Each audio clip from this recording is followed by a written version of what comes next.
আসসালামু আলাইকুম ভিউয়ার্স, আমরা এখন চলে আসছি ইয়াকিন এন্টারপ্রাইজের এখানে। এটা হচ্ছে একটা সরিষার তেলের মিল, পাশাপাশি এখানে আছে বিভিন্ন ড্রাই ফ্রুট, আরও বেজস গুণাগুণ সম্পন্ন বিভিন্ন ধরনের প্রোডাক্ট। আমরা এখন আপনাদেরকে নিয়ে যাচ্ছি ইয়াকিনের ভিতরে। এখানে দেখেন ওনাদের প্রোডাক্টগুলা।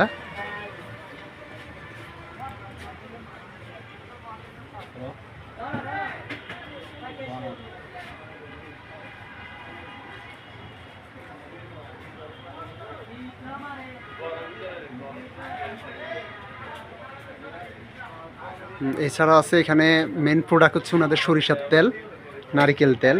দেখেন খুব সুন্দর বোতলের মধ্যে নারিকেল তেলগুলোকে বোতলজাত করছে। এগুলো এক্সট্রা ভার্জিন কোয়ালিটির, এগুলো খাওয়াও যাবে, গায়েও মাখা যাবে, খুবই ভালো কোয়ালিটির। এটা ছাড়াও আছে আপনার মশলা আইটেম। মশলা আইটেমের মধ্যে এখানে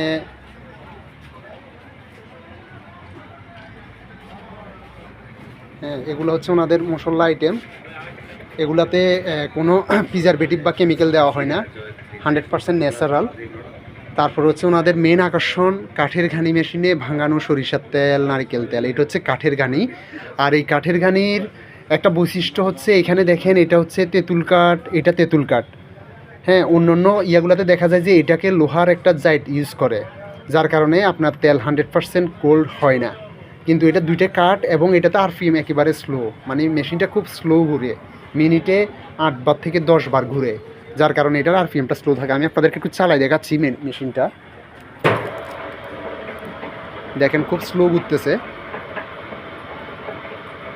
হ্যাঁ, এটা হচ্ছে। আর দেখেন মেশিনের বাইরের অংশগুলো এসএসের হওয়ার কারণে আপনার তেলগুলো মানে খুব সুন্দরভাবে পরিষ্কার করা যায়, মেশিন পরিষ্কার পরিচ্ছন্ন থাকে। আর এই তেলগুলাকে বলে যে প্রথম সাপের। এই মেশিনে যে তেলগুলো বাইর হয় এগুলাকে কোল্ড ফ্রেশ বা প্রথম সাপের বলে। এখান থেকে প্রায় 75%-এর মতো তেল বাইর হয়। এরপর এখান থেকে খোলগুলাকে নিয়ে এই মেশিনে দেওয়া হয়। এটাকে বলে এক্সপেলার মেশিন। এই মেশিনকে অনেকে খোল উৎপাদন করার মেশিন বলে। এই দেখেন খোল উৎপাদন করার মেশিন বলে। আবার এটা হচ্ছে আপনার এই সেকেন্ড সাপের যে তেলগুলা বাইর হয় এটা এই মেশিনে হয়। এটাও অটোমেটিক আপনার এই কনভেয়ার বেলের মাধ্যমে মেশিনটা, যার কারণে এখানে হাত দিতে হয় না, মেশিনে অটোমেটিক আপনার সরিষাগুলোকে তুলে ফেলে আর কি। তারপরে এটা হচ্ছে সেকেন্ড প্রসেস। হ্যাঁ, এখানে এটার পরের থেকে এখানে যে এই তেলগুলো হবে ঘানি এবং এক্সপেলার, ওগুলোকে আলাদা আলাদাভাবে আমরা এখানে ফিল্টার করি। এটা হচ্ছে আমাদের ফিল্টার মেশিন। এখানে ফিল্টার করি এই মেশিনগুলোতে।